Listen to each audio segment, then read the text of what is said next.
हरियाणा की हर अपडेट के लिए बेल आइकन दबाएं और सब्सक्राइब करें STV हरियाणा न्यूज।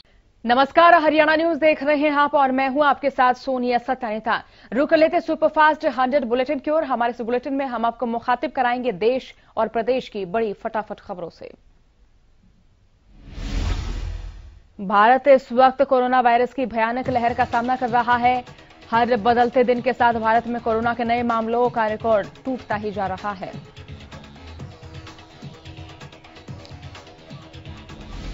बीते 24 घंटे में भारत में रिकॉर्ड तोड़ कोरोना के केस सामने आए हैं। सोमवार को भारत में कुल 3,54,000 के करीब कोरोना के नए केस दर्ज किए गए हैं, जो अब तक दुनिया में सबसे बड़ा आंकड़ा है।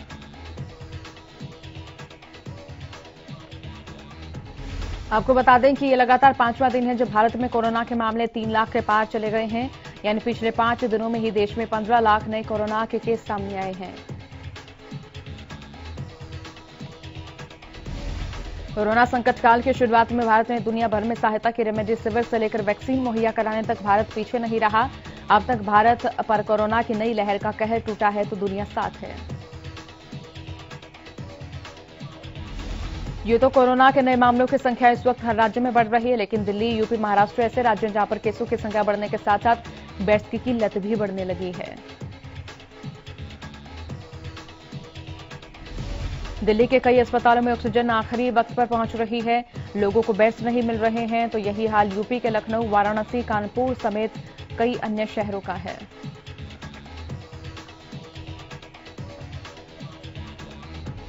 महाराष्ट्र में कोरोना के मामले हर रोज 60,000 से ज्यादा आ रहे हैं, जो कि चिंता बढ़ा रहे हैं। हालांकि मुंबई में पिछले कुछ दिनों में केसों की संख्या घटने लगी है, जिससे कुछ राहत भी नजर आती है, लेकिन अभी भी संकट बरकरार है।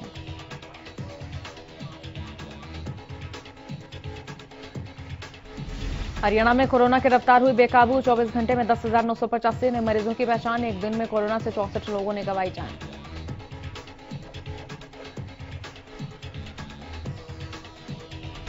डिप्टी सीएम दुष्यंत चौटाला ने केंद्रीय मंत्री पीयूष गोयल को लिखा पत्र। कोरोना के इलाज के लिए आवश्यक वस्तुओं की आपूर्ति सुनिश्चित करने की मांग। आवश्यक दवाओं, ऑक्सीजन की कालाबाजारी पर सख्त कदम उठाने की मांग।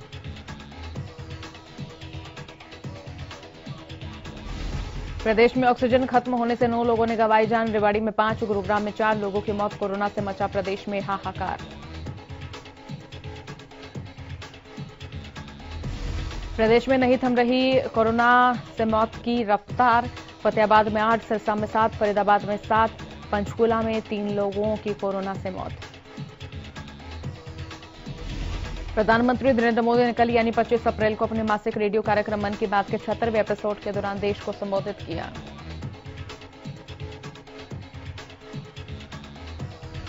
अपने पूरे कार्यक्रम के दौरान उन्होंने कोरोना महामारी पर चर्चा की। इस दौरान उन्होंने doctors, nursing staff, frontline workers और कोरोना से जंग जीत चुके लोगों से भी बात की। इस दौरान पीएम मोदी ने कहा कि आज मैं आपसे मन की बात एक ऐसे समय कर रहा हूं जब कोरोना हम सभी के धैर्य और हम सभी के दुख बर्दाश्त करने की सीमा की परीक्षा ले रहा है। बहुत से अपने हमें असमय छोड़कर चले गए। पीएम मोदी ने वैक्सीन से जुड़ी सभी अफवाहों को दूर रहने की सलाह दी और सभी से वैक्सीन लगवाने की अपील की। पीएम मोदी ने कहा कि कोरोना काल में वैक्सीन की अहमियत सबको पता चल रही है। ऐसे में किसी भी तरह की अफवाहों पर यकीन न करें। पीएम मोदी ने कहा कि इस बार गांव में भी नई जागरूकता देखी जा रही। कोविड नियमों का सख्ती से पालन करते हुए लोग अपने गांवों की कोरोना से रक्षा कर रहे हैं। जो लोग बाहर से आ रहे हैं उनके लिए सही व्यवस्थाएं भी बनाई जा रही हैं। जैसे आज हमारे स्वास्थ्य क्षेत्र के लोग, फ्रंटलाइन वर्कर्स दिन रात सेवा कार्यों में लगे हुए हैं, ठीक वैसे समाज के अन्य लोग भी इस समय पीछे नहीं हैं। देश एक बार फिर एकजुट होकर कोरोना के खिलाफ लड़ाई लड़ रहा है। पीएम मोदी ने फ्रंटलाइन वर्कर्स की भी तारीफ की। उन्होंने कहा कि लैब टेक्नीशियन और एम्बुलेंस ड्राइवर बड़ा रिस्क उठाकर काम कर रहे हैं। पीएम मोदी ने कार्यक्रम के दौरान डॉक्टर शशांक से बात की। डॉक्टर शशांक ने बताया कि कोरोना के म्यूटेंट से घबराने की आवश्यकता नहीं। कोरोना जितनी तेजी से फैल रहा है उतनी तेजी से लोग ठीक भी हो रहे हैं।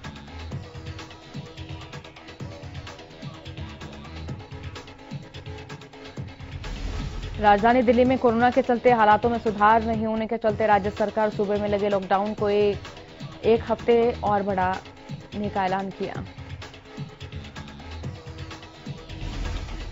बता दें कि दिल्ली में पॉजिटिविटी रेट 32% से ऊपर चल रहा। ऑक्सीजन का संकट बना हुआ है, बेड्स की भी किल्लत है, जिसके चलते फिलहाल सरकार को लॉकडाउन बढ़ाने के अलावा और कोई रास्ता नजर नहीं आ रहा। दिल्ली में बीते शनिवार को 24 घंटे में कोरोना के 24,103 नए मामले सामने आए। 24 घंटे में दिल्ली में रिकॉर्ड 357 मौतें हुई और ये अब तक का सबसे बड़ा आंकड़ा है। हरियाणा में इंजीनियरिंग कार्य के ठेकेदारों के लिए सुविधाएं बढ़ाने के साथ ही सरकार उनका एकाधिकार भी खत्म करेगी। ई टेंडरिंग प्रणाली में और अधिक पारदर्शिता लाई जाएगी। इंजीनियरिंग कार्यों के लिए राज्य स्तरीय आईटी समाधान के साथ Haryana engineering workers portal launch किया जाएगा। सीएम मनोहर लाल ने पोर्टल लॉन्च की स्वीकृति प्रदान कर दी है। मुख्यमंत्री मनोहर लाल ने इंजीनियरिंग कार्य विभागों की बैठक के दौरान ये जानकारी दी। इस बैठक में उप मुख्यमंत्री दुष्यंत चौटाला भी उपस्थित रहे।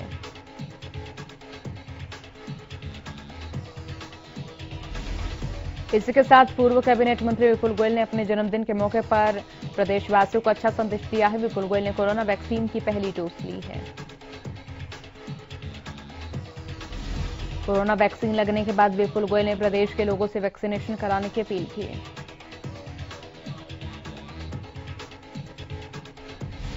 इसके अलावा विपुल गोयल ने लोगों से सोशल डिस्टेंसिंग बनाए रखने की अपील की। उन्होंने कहा कि लोग वैक्सीन को लेकर किसी तरह की अफवाहों पर ध्यान न दें। पूर्व कैबिनेट मंत्री विपुल गोयल ने अपने जन्मदिन पर शुभकामनाएं देने के लिए प्रदेश के लोगों का धन्यवाद किया। विपुल गोयल ने लोगों से अनुरोध किया कि कोरोना की महामारी से हमें जीतना है, हमें अपने और अपने परिवार को सुरक्षित रखना है। साथ ही विपुल गोयल ने लोगों से बढ़ चढ़कर प्लाज्मा डोनेट करने की अपील की। उन्होंने कहा कि लोग अफवाहों पर ध्यान न दें। विपुल गोयल ने जनता के साथ साथ सभी धार्मिक संस्थाओं का भी शुक्रिया किया।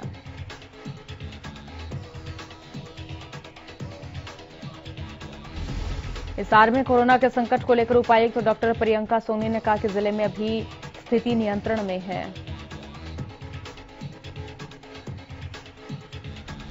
इसके अलावा सतर्कता और सावधानी को कोरोना लड़ाई में सबसे अहम बताते हुए उन्होंने कहा कि सभी लोगों को नियमों का पालन करना चाहिए।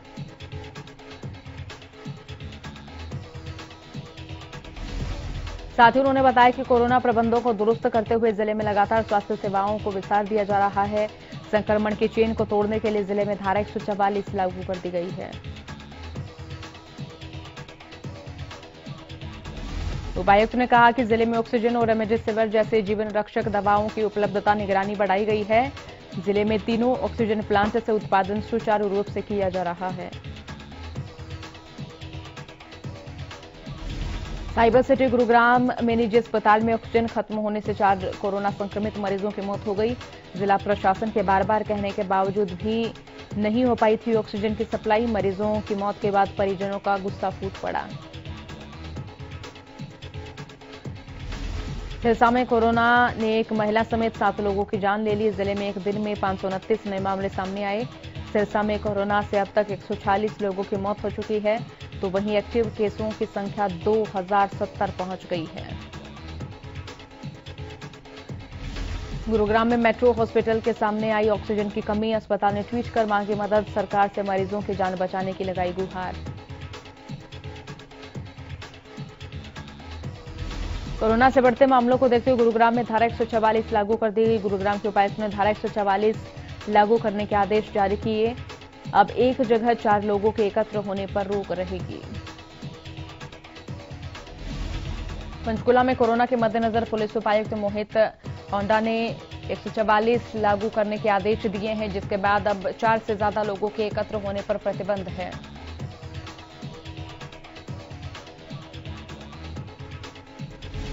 सरकारी ड्यूटी, स्वास्थ्य विभाग, पुलिस विभाग और दूसरी आपातकाल सेवाओं से संबंधित कर्मचारियों और लोगों को ही धारा 144 में छूट मिलेगी।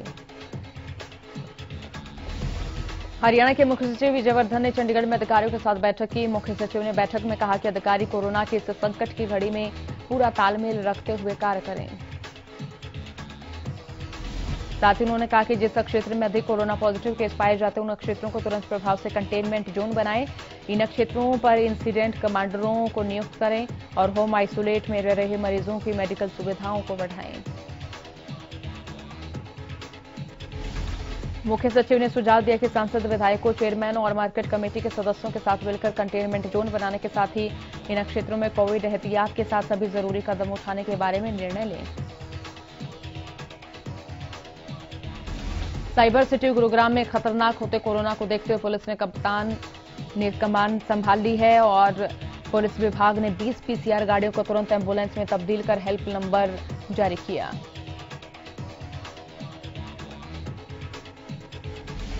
पुलिस ने किसी भी आपात स्थिति में लोगों को दवा से लेकर अस्पताल पहुंचाने तक की सुविधा देने की तैयारी शुरू कर दी है।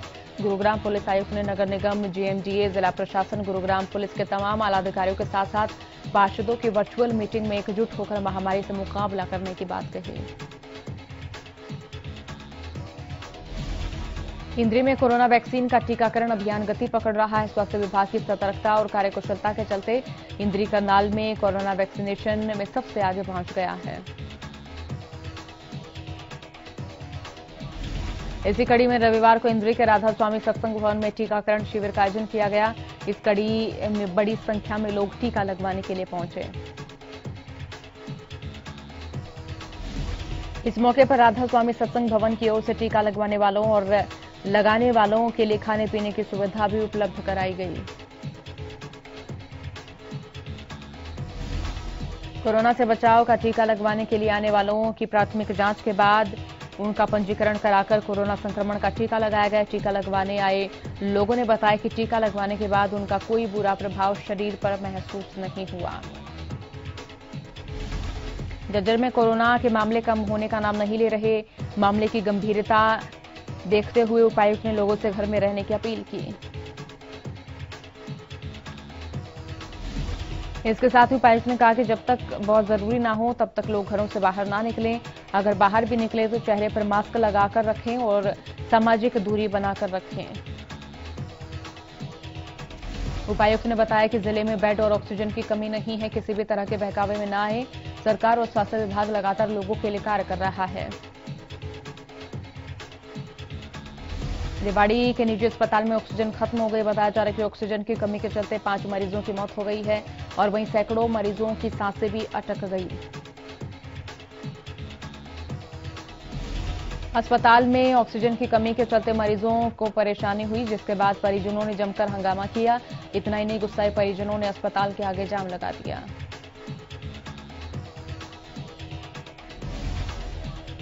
कैथल के एसपी लोकेंद्र प्रताप सिंह ने प्रेस कॉन्फ्रेंस कर बताया कि फिरौती के मामले में 3 लोगों को गिरफ्तार किया गया है, जिसमें एक दिल्ली पुलिस का हेड कांस्टेबल भी है।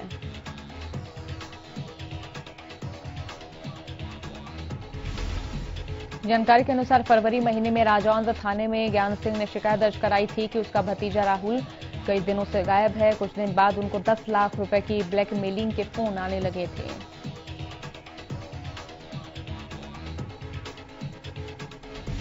एसपी ने बताया कि शिकायत में बताया कि फिरौती न देने पर राहुल को दिल्ली में पुलिस केस में फंसा दिया जाएगा।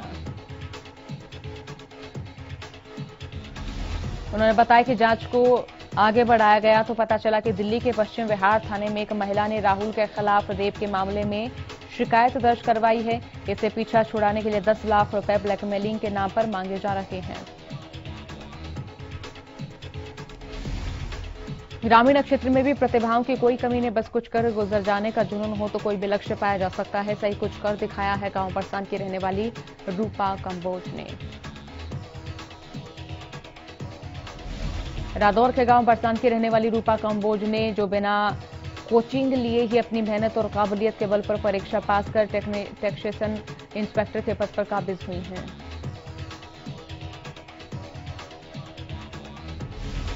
रूपा के पिता गांव में खेती करते हैं। उन्होंने कभी सोचा भी नहीं था कि जिन बेटियों को समाज में लोग बोझ समझते हैं और उसी बेटी ने आज न केवल परिवार बल्कि गांव का नाम भी रोशन किया है और परीक्षा पास कर टैक्सेशन इंस्पेक्टर के पद पर काबिज हुई है। अंबाला में नाइट कर्फ्यू के तीसरे दिन अंबाला छावनी में पुलिस ने बाजारों में दबिश देकर दुकानें बंद कराई। इस दौरान कुछ दुकानें खुली मिली, जिनके मालिकों का 500 रुपए का चालान किया गया।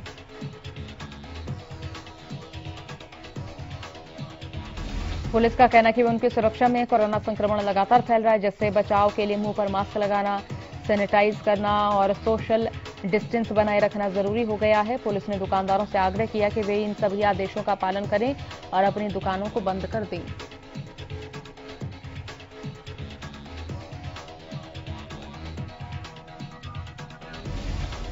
हरियाणा सरकार ने हरियाणा में शाम 6 बजे से सुबह 6 बजे तक दुकानें बंद करने के आदेश दिए थे, जिसको अमल करवाने के लिए सिरसा पुलिस ने सड़कों पर मोर्चा संभाला है।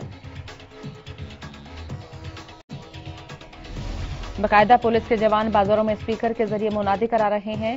हालांकि शाम 6 बजे के बाद कुछ एक दुकानें खुली मिली, जिनको बंद करने के निर्देश दिए गए।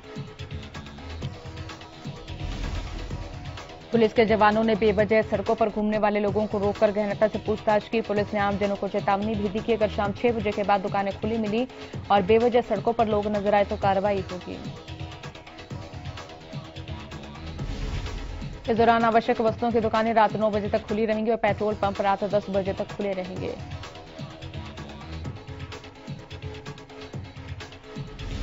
स्वास्थ्य विभाग हिसार के सौजन्य से उकलाना के एसएमसी अस्पताल में फ्री कोरोना वैक्सीन कैंप लगाया गया, जहां 45 साल से ऊपर के सभी लोगों को फ्री में वैक्सीन लगाई।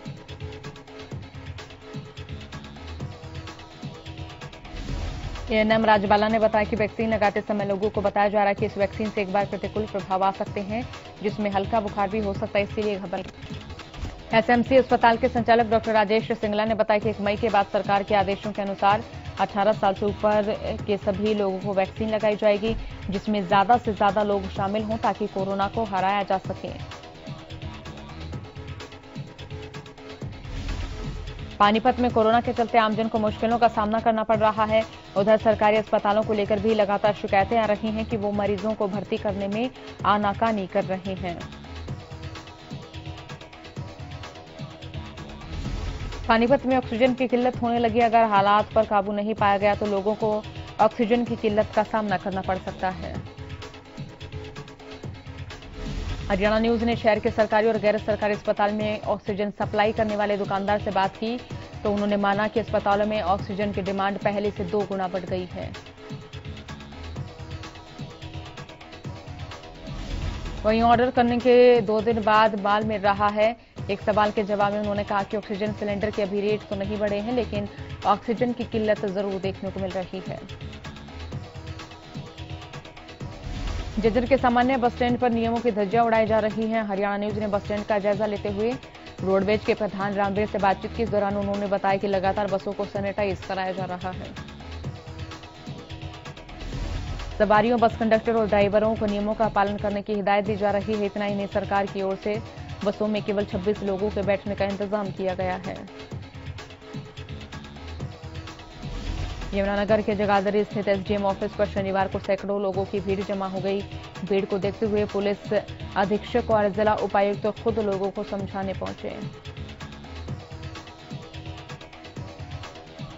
लेकिन इसके बावजूद लोग समझने को तैयार नहीं थे। लोगों का कहना था कि एक और तो सरकार डिजिटलाइजेशन को बढ़ावा दे रही है, लेकिन महामारी के दौरान क्यों ऑफिस आकर परमिशन लेनी पड़ रही है। उन्होंने प्रशासन के इंतजामों पर सवाल उठाते हुए कहा कि जिस तरह शादी समारोह की परमिशन के बारे में गाइडलाइन जारी की गई, उस तरीके से ऑफिस में परमिशन देने के लिए इंतजाम नहीं किए जा रहे हैं। यमुनानगर में मजदूरों का पलायन जारी है। इनमें से ज्यादातर मजदूर बिहार और यूपी के हैं। मजदूरों का कहना है कि उनके ठेकेदारों ने उनसे जाने को बोल दिया है और उन्हें ये भी डर है कि प्रदेश में लॉकडाउन लग गया तो वहीं फंसकर रह जाएंगे। पलायन को लेकर प्राइवेट बसों के कर्मचारियों ने बताया कि उनके यहां से रोज बसें बिहार और पश्चिम बंगाल के लिए जा रही हैं। पश्चिम बंगाल में मजदूर चुनाव के लिए जा रहे हैं तो बिहार जाने वाले मजदूरों को लॉकडाउन का डर है।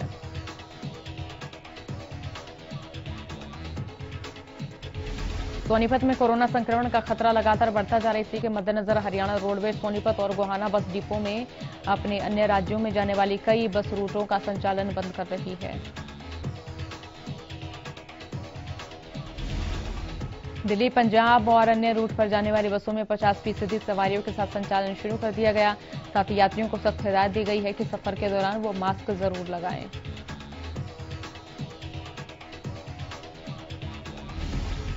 इसके अलावा रोडवेज विभाग ने निजी बस संचालकों बसों में सोशल डिस्टेंस बनाए रखने के सख्त निर्देश दिए हैं। नियमों की अनदेखी करने पर रोडवेज विभाग ऐसे बस मालिकों के खिलाफ कार्रवाई करेगा। सिरसा के सांगवान चौक के पास एक निजी लैब पर कोरोना सैंपल की जांच किए जाने की शिकायत मिलने पर स्वास्थ्य विभाग की टीम ने डिप्टी सिविल सर्जन की अगुवाई में दबिश दी। रेवाड़ी में सीएम फ्लाइंग ने छापेमारी की। मोबाइल दुकान संचालक से रेमडेसिविर इंजेक्शन बरामद किए। 23,000 रुपए में बेचा जा रहा था इंजेक्शन। लगातार मिल रही थी कालाबाजारी की सूचना।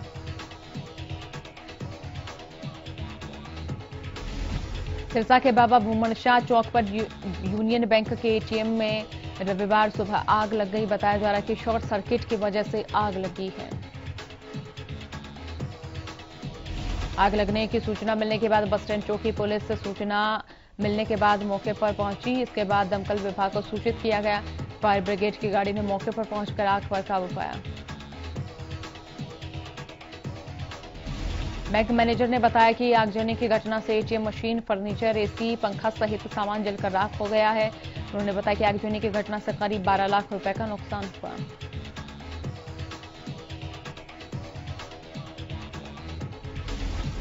भारत और अमेरिका दो ऐसे देश हैं जो कोरोना के चलते सबसे ज्यादा प्रभावित हुए। अमेरिकी राष्ट्रपति द्वारा भारत के कोरोना वैक्सीन बनाने के लिए जरूरी कच्चे माल के निर्यात पर रोक लगाने के बाद भारत को बड़ा झटका मिला था। लेकिन भारतीय एनएसए अजीत डोभाल और अमेरिकी एनएसए जैक सुलिवन की बातचीत के बाद ये मामला सुलझता दिख रहा है। अब अमेरिका अपने प्रतिबंध वाले रुख से पीछे हट गया है और हर तरह का सहयोग देने की बात कर रहा है।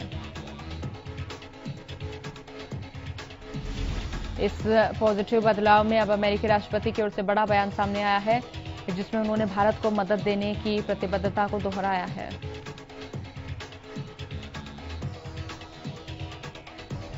अमेरिकी राष्ट्रपति ने ट्वीट करते कहा कि महामारी की शुरुआत में जब हमारे अस्पतालों में भारी दबाव था, उस समय भारत ने अमेरिका के लिए जिस तरह की सहायता की थी, उसी तरह भारत की आवश्यकता के समय में मदद करने के लिए हम प्रतिबद्ध हैं। इसी मुद्दे पर अमेरिकी उपराष्ट्रपति कमला हैरिस ने ट्वीट करते हुए कहा कि अमेरिकी सरकार कोविड-19 के प्रकोप के समय भारत को अतिरिक्त सपोर्ट और सप्लाई मुहैया कराने के लिए जमीनी स्तर पर कार्य कर रही है। आईपीएल 14 के 20वें मुकाबले में दिल्ली कैपिटल्स ने सनराइजर्स हैदराबाद को हरा दिया। दिल्ली कैपिटल्स को ये जीत सुपर ओवर में मिली। इस सीजन का ये पहला सुपर ओवर भी रहा।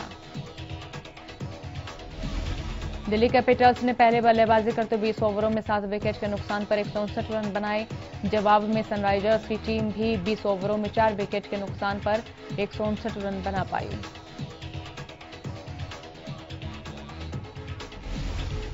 स्कोर बराबर रहने के बाद दोनों टीमों के बीच सुपर ओवर खेला गया। सनराइजर्स की ओर से केन विलियमसन और कप्तान डेविड वार्नर ने बल्लेबाजी की और वहीं दिल्ली की ओर से स्पिनर अक्षर पटेल ने गेंद सौंपी गई। रॉयल चैलेंजर्स बेंगलुरु के कप्तान विराट कोहली पर चेन्नई सुपर किंग्स के खिलाफ इंडियन प्रीमियर लीग मैच के दौरान धीमी ओवर गति के लिए 12 लाख रुपए का जुर्माना लगाया गया। देश भर में कोरोना का कहर काफी तेज से बढ़ रहा है। फिल्मी दुनिया में कई सितारे हैं जो कोविड के शिकार हुए हैं। अब एक्ट्रेस पूजा हेगड़े भी इसकी चपेट में आ गई हैं। पूजा ने इसकी जानकारी ट्वीट कर शेयर की। ट्वीट शेयर कर पूजा ने लिखा, हेलो, आप लोगों को बता दूं कि मेरा कोरोना टेस्ट पॉजिटिव आया है। सारे प्रोटोकॉल्स को फॉलो करते हुए मैंने खुद को आइसोलेट किया है और होम क्वारंटीन हूं। बुलेटिन में इतना ही। बने रहिए हरियाणा न्यूज के साथ। नमस्कार।